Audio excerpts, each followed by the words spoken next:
And so we're going to be doing some tests with the Rs3 Mini and the Panasonic S5ii. This is a 24-70. You're going to see from a lot of these tests that this gimbal is so small, but extremely powerful. Most people, they buy Rs3 Pros or different things like that, and they're only having a setup like this. I haven't balanced it yet, but this can pretty much do anything you need it to do. It's a 24-70, so for running gun shooting, this is my go-to lens. So let's balance it and get it going.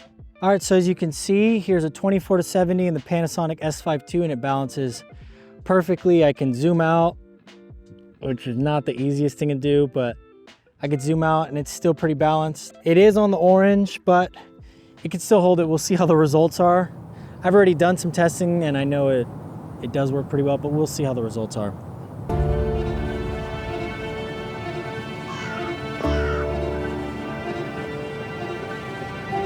We have so many of those people that say no and you can't do it, that's impossible. But when you start doubting yourself, that's very dangerous. Because now what you're basically saying is that if my plan doesn't work, I have a fallback plan, I have a plan B. Start thinking about plan B, and every thought that you put into plan B, you're taking away now that energy from plan A. We function better if there is no safety net.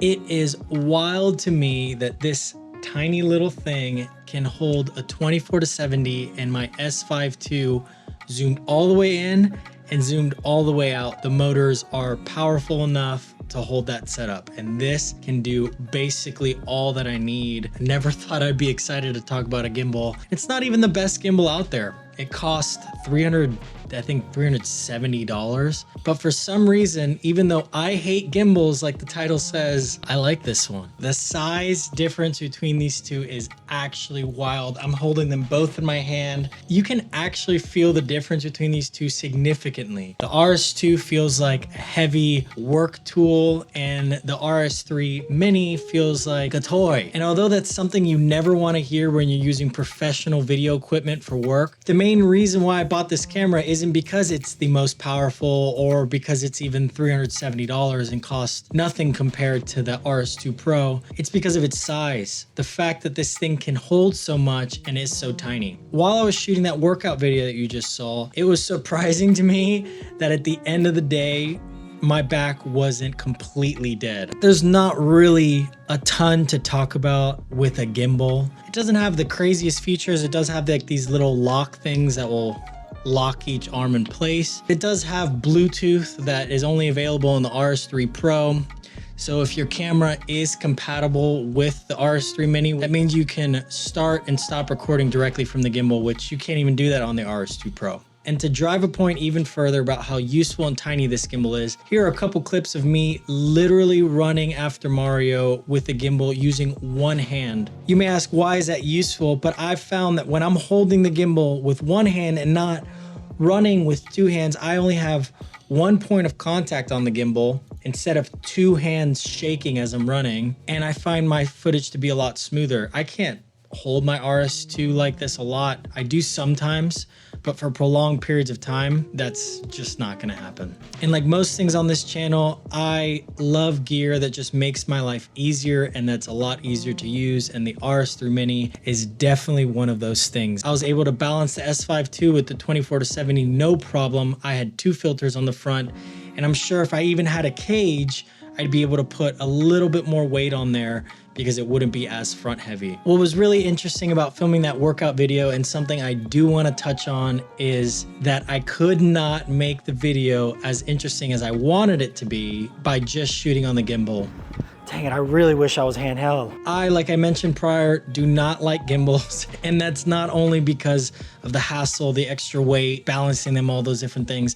I just think a lot of that footage is overused. and doesn't really add a lot of energy into what you're shooting. But I'm really happy that I did use the gimbal because I was able to get some of those running shots with little to no shake, and it had this cinematic feel like a movie. A while back when gimbals first came out, they were huge and clunky. They didn't have heavy payloads. You couldn't put a ton of things on there, but they were an actual game changer to the industry because they made smooth movie-like footage available to the average consumer. What this did though was it made smooth gimbal footage extremely overused. You see parallax after parallax in every wedding video. You see all these different camera movements that aren't there to help the story. They're there to just get cool shots. And that's enough that I'll say about that. But regardless, having a gimbal is super useful.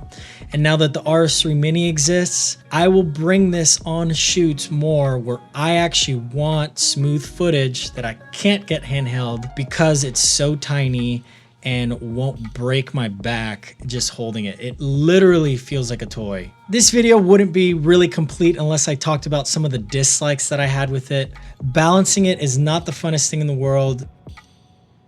Wow, this is actually really tight.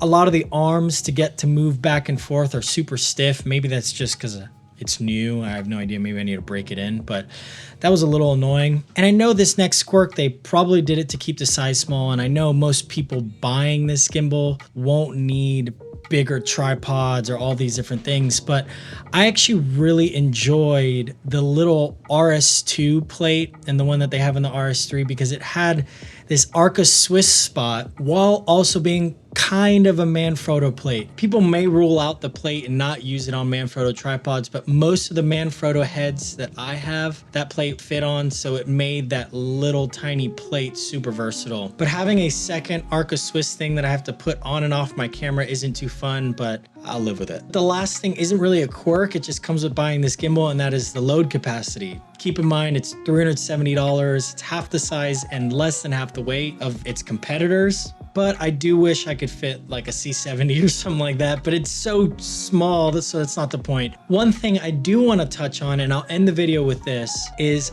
weigh out your needs. If you are using a mirrorless camera and a 24-70, don't feel like you need the best gimbal out there. A Ronin S will probably be enough for you. Yes, it's nice to have a heavier load capacity and future proofing and whatever. If you're someone like me and you have big cameras and mirrorless cameras, really weigh out your needs for those specific gimbal shots that you need. If it can be done on a mirrorless camera with a 24-70 and a small little tiny thing like this, it is worth it, not just for your back, but for your morale on set, a bunch of different things that you frankly just don't need to deal with. If you hate using gimbals for a plethora of reasons and your setup is similar to mine, I would highly suggest looking at the Rs3 Mini because I hate gimbals, but I like this one. And before ending this video, I want to address a couple of things that some people have been asking me about. The LUTs that I'm using are the Phantom LUTs. I've been using them for years, way before I became an affiliate.